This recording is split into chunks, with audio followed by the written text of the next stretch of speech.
Rápido, eu tava aqui pensando sobre os planos futuros e eu tava imaginando tantas coisas. Será que a gente pode conversar sobre isso?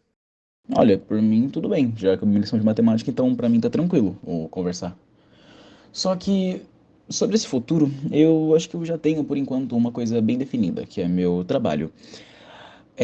Eu gostaria muito de ser perito forense, perito criminal. Eu acho que é minha vocação, assim. Claro, pode mudar, mas eu acho que é isso que eu quero fazer. E você, o que você pretende fazer? Ah, já eu tenho o sonho de fazer estética e quem sabe até ter meu próprio estúdio.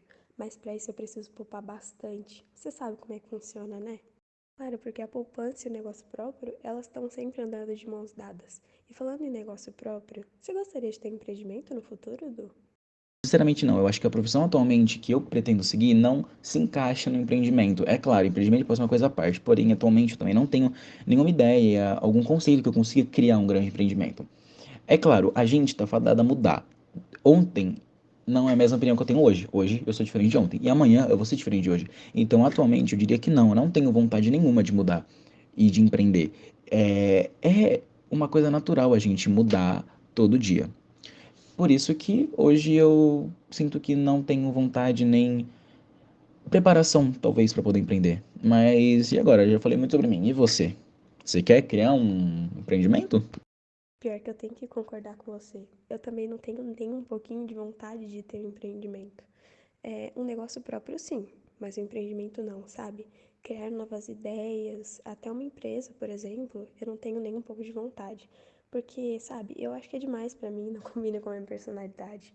Além de que o nosso país ele está enfrentando muitos problemas econômicos. Por mais que nós, pessoas do cotidiano, não percebemos, os empresários são os que mais sentem na pele esse prejuízo. Olha, realmente, o ponto que você tocou é muito importante sobre a economia do Brasil.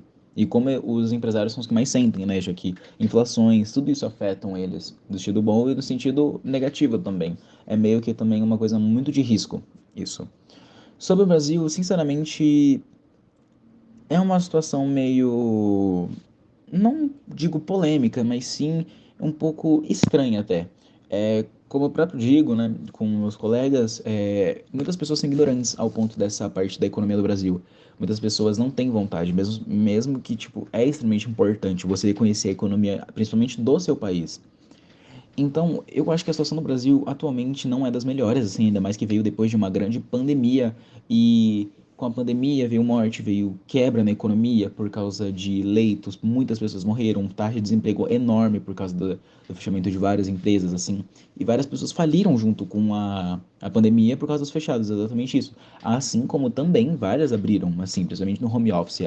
Como a gente pode ver, está se modernizando e a gente está indo mais para frente, a gente está se atualizando. Agora é muito mais amplo, eu diria, a parte mais econômica digital do que antes da pandemia. Agora tem muitas pessoas que fizeram home office e que fizeram bem com isso, o que é uma coisa muito boa. Então a economia do Brasil, claro, naturalmente vai se adaptar e vai se acostumar e vai para frente e a gente vai aprender e melhorar, porque a gente sempre tem que melhorar. Mas e você, pretende ficar aqui no Brasil também ou quer ir para fora?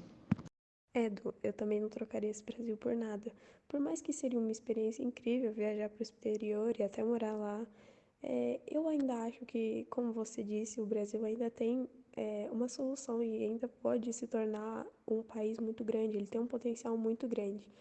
E já que a gente continua falando de economia, por que a gente não compara com alguns outros países? Qual o melhor exemplo para comparar do que a Suíça, né?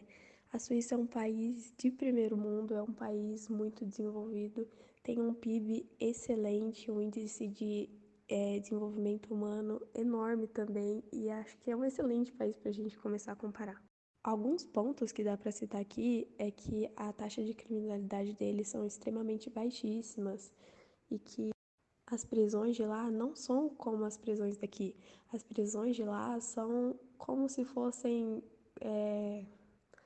realmente como se fosse para restituir o prisioneiro de volta à sociedade. E isso realmente funciona lá, porque é algo totalmente diferente. E só com esses dois exemplos dá para a gente perceber que lá a economia realmente ela funciona. Ela não tem tantos erros aqui como no Brasil. Mas a gente tem uma coisa a ser comparada aqui, é a dimensão dos países.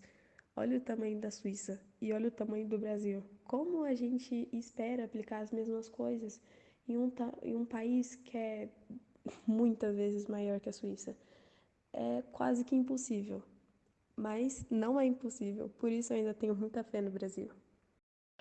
Exatamente, mas assim como tem a Suíça, que é um lugar muito bem desenvolvido, a gente tem, por exemplo, a África, que é um lugar muito único, de uma forma. Porque se a gente pegar toda a economia da África, a gente sabe, tem aquele tabu, aquela visão da pobreza. Mas a gente sabe que não é bem assim, porque quem é muito rico na África, e quem é muito pobre na África. Mas isso vem também de uma história de escravização, de exploração. Porque se a gente pegar os dados, a África, né, o continente africano, junto com um pouco do Oriente Médio, tem muito recurso. Petróleo, recursos naturais, principalmente. A África é muito rica, não só rica apenas economicamente, como culturalmente também. Só que a gente também vindo de uma história que muitas pessoas escravizadas, mortas, guerras, extração. A gente sabe que a África não teve a oportunidade de ser bem desenvolvida ao ponto de ser um lugar igual. É claro, igualdade é uma coisa muito difícil de se chegar e eu acho que é até quase impossível colocar, por exemplo, um lugar todo igual. Porém, a gente sabe que tem essa desigualdade enorme na África e que as pessoas ricas, principalmente brancas, são extremamente ricas na África e os pobres continuam pobres. Olha, sinceramente, Evelyn, depois de toda essa conversa, eu acho que dá pra gente deduzir como a confiança, a fé na gente mesmo é essencial. Se você não tem fé em você, na sua ideia, na sua empresa, você não vai pra frente, porque se nem você confia em você mesmo, quem que vai confiar? E claro, eu acho que nessa jornada que a gente vai fazer, que a gente pode fazer abrindo uma empresa, com a economia em geral, a gente tem que estar com Deus, porque Ele que vai ser nossa base. É a sua fé em você mesma e a fé nele que vai conseguir montar um caminho, que você vai conseguir ter um futuro decente, que vai dar tudo certo. Já é comprovado pela ciência que você acreditar em algo, você acreditar num ser, na sua religião própria, já faz melhor, não moralmente falando, não apenas moralmente falando, como em geral mesmo. Você acreditar e confiar, ter fé, é extremamente essencial, muda você. Claro, e eu acho que toda essa confiança, ela traz um conforto, tanto em Deus quanto em nós mesmos. Traz essa autoconfiança, esse conforto de que Deus está no controle de tudo, sabe? E isso conforta meu coração, sabendo que Deus está cuidando de todas as coisas e que, se for da vontade dele, talvez o Brasil possa se desenvolver e outros países também, e que um dia a gente possa ter um mundo melhor.